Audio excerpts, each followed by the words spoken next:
हिंदुस्तान वाले का नंबर बोले खर्च आएगा 29,000 रुपए।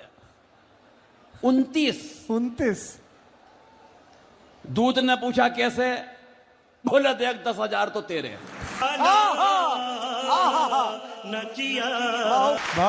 10,000 मेरे, बचे कितने? बोले 9।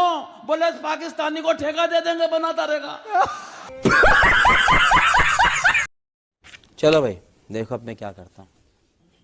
सबसे बात करने का तरीका अलग अलग होता है। ईश्वर से बात करिए तो दोनों हाथ जोड़ करके बात करिए, माँ से बात करिए तो आदर से बात करिए, पिता से बात करिए तो श्रद्धा से बात करिए, बच्चों से बात करिए तो लाड दुलार से बात करिए। लेकिन पत्नी से बात करने की तरीके की खोज अभी भी चल रही है।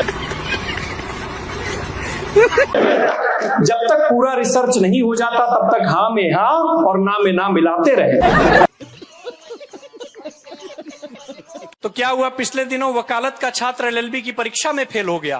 प्रोफेसर साहब के पास गया, बोला प्रोफेसर साहब आपने अगर मेरे 3 सवाल का जवाब दे दिया तो मैं ये रिजल्ट सही मानकर वापस चला जाऊंगा, और अगर आपने सवाल का जवाब नहीं दिया तो आपको मुझे पास करना ही पड़ेगा। प्रोफेसर साहब बोले कि इससे पीछा छुड़ाना ही ठीक है। बोले अच्छा बताओ। तो उसने बोला कि प्रोफेसर साहब ऐसी कौन सी चीज है जो लीगल है लेकिन तर्कसंगत नहीं, तर्कसंगत है लेकिन लीगल नहीं, ना लीगल है ना तर्कसंगत। प्रोफेसर साहब को जवाब नहीं सूझा तो उसको पास रुको जरा सब्र करो करके भेज दिए। अगले दिन वही सवाल क्लास के बच्चों से पूछा तो देखा सभी ने हाथ खड़े कर रखे थे।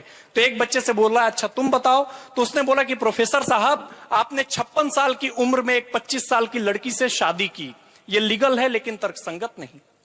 आपकी पत्नी ने अपने उम्र के लड़के को अपना बॉयफ्रेंड बनाया, ये तर्कसंगत है लेकिन लीगल नहीं।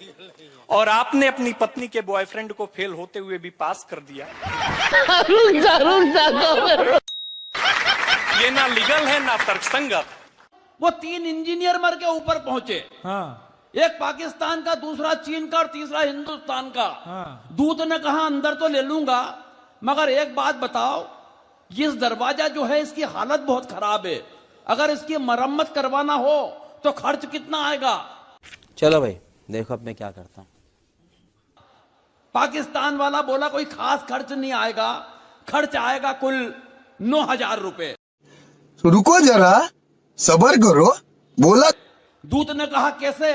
बोले 3,000 की लेबर, 3,000 का मटेरियल, 3,000 मेरे। इंजीनियर से पूछा तू बता, चीन वाले से।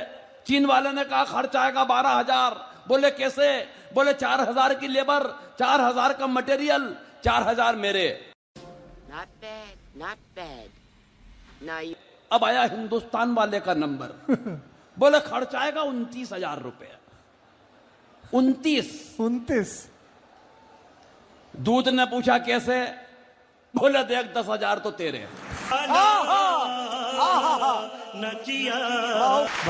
10,000 मेरे, बचे कितने? बोले 9। बोले इस पाकिस्तानी को ठेका दे देंगे, बनाता रहेगा।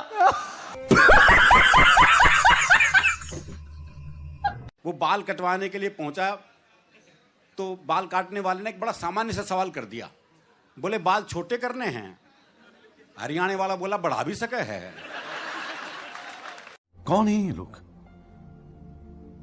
कहां से आते हैं ये? भाई जो काम तेरे बस की नहीं, वो पूछ क्यों रहा है तू? अभी जब मैं घर से चला मैंने पत्नी से कहा, मैंने कहा 1 गिलास पानी पिला दे। बोली प्यास लग रही है। दीदी वाह दीदी दीदी। मैंने कहा ना गला चेक करूंगा, लीक तो नहीं कर रहा।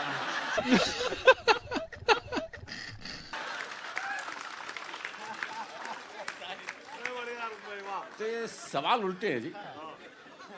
फिर भी हरियाणा का आदमी जवाब उल्टे देता है, इसमें भी कोई शक नहीं। आप किसी से बात करके देख लो, जवाब उल्टे मिलेंगे। वो मैंने एक से कहा, मैंने कहा रोहतक जाना है। अरे बोले जा, मैंने क्या रोक रखा है।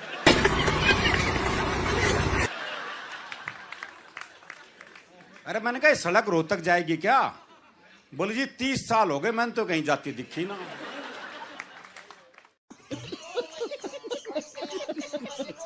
हाँ, एक अंग्रेज आया मुझसे बोला सरदार जी तुम हिंदुस्तान की इतनी हिमायत करते हो, तुम हिंदुस्तान के बारे में क्या जानते हो? मैंने कहा मेरा देश है हिंदुस्तान, मेरा वतन है हिंदुस्तान, मैं नहीं जानूंगा तो तू जानेगा क्या? कैसे कैसे लोग रहते हैं यार यहाँ पर। चलो तुम बोले बताओ तुम्हारा राष्ट्रीय पक्षी, मैंने कहा मोर। बोले राष्ट्रीय पशु, मैंने कहा शेर। बोले राष्ट्रीय झंडा, मैंने कहा तिरंगा। बोले हाँ तुम फंस गया ना, उसमें 3 रंग होते हैं। ऊपर जो सैफरन कलर केसरिया है वो हिंदू का है, सफेद रंग क्रिश्चियन का है, हरा मुसलमान का है, तुम तो सिख है, तुम्हारा झंडे में क्या है? सबर करो, बोला धक्का बुक्की नहीं करने का, आराम से। हम मैं क्या उल्लू के पट्टे अंग्रेज तुझे कौन समझाए, ये जो झंडे में डंडा है ये साले तेरे बाप का है क्या? ठोक दीजिए महाकाल का, ठोक दीजिए, 5000 लौटे दिख जाना चाहिए। ये 4000 के लिए मैं यहाँ पे नहीं खड़ा हूँ।